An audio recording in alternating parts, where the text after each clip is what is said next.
Lorsque le public français fait la connaissance de Laetitia Boudou, il lui aurait donné le bon Dieu sans confusion.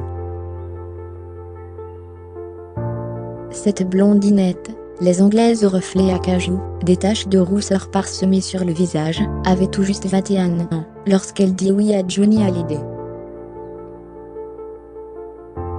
À côté du rocker sulfureux de 52 ans au passé tumultueux, la jolie jeune femme semblait effacée, mais totalement dévouée à son mari.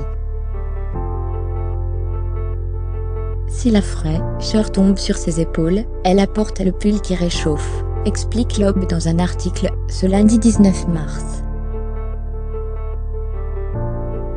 Dans leur couple, à l'époque, c'était lui qui décidait. L'hebdomadaire nomme Laetitia Hallyday, fermez les guillemets, la femme enfant, pour qui la star avait choisi, sans lui demander son avis, un tailleur bleu pour leur mariage.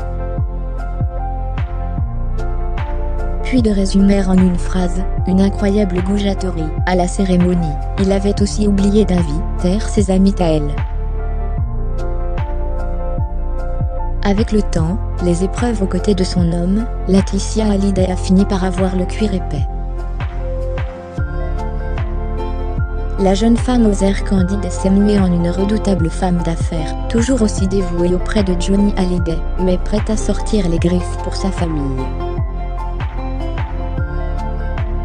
Elle est même devenue indispensable à son chanteur d'époux, supervisant sa carrière, le suivant sur les routes, le conseillant sur son entourage, l'encourageant à forger son image sur les réseaux sociaux. Petit à petit, elle a pris une place plus importante. Elle est passée du rôle d'épouse et de mère de famille à cette femme responsable de l'image de Johnny Hallyday et de sa communication.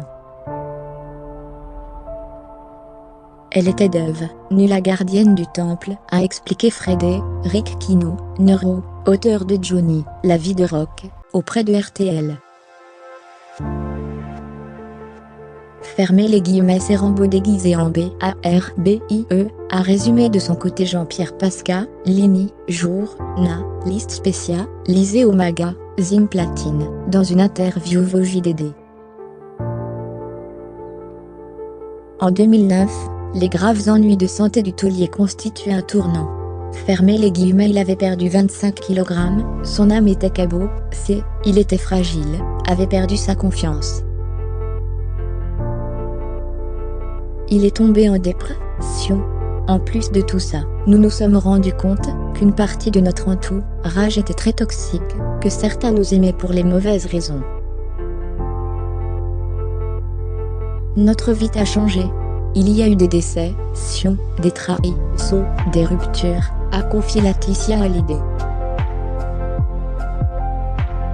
Après l'échec de Jamais seule, je me suis dit que ça suffit, c'est que j'allais prendre les choses en main. Johnny a été trop abîmé baroblique, on ne savait quasiment plus que c'était un artiste.